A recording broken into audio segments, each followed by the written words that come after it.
Starting with the Next.js project, the very first thing you need to do is install the Sass package.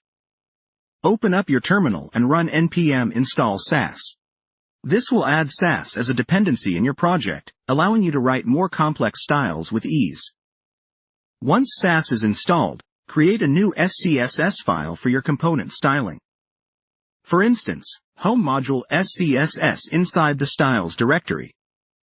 Here we're setting up a home class that will style your component, with a nested content class for a div, and an even deeper nested h1 element. Each nested level corresponds to a child selector in CSS, which is a powerful feature of Sass for maintaining a clear hierarchy of your styles. In your Next.js component, such as Home.js, you can now import the SCSS module. Use the styles object to access your class names, which are properties of that object, and apply them to your JSX elements. The home and content classes will now add the Sass styles we previously defined in our SCSS file to the corresponding elements in the component. Notice how this structure keeps your styles encapsulated and modular, avoiding conflicts with other styles in your application.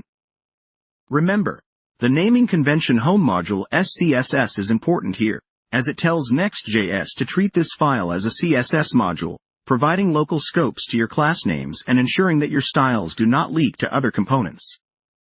By formatting your classes this way and using Sass, you're making your styles easier to maintain and scale in larger projects.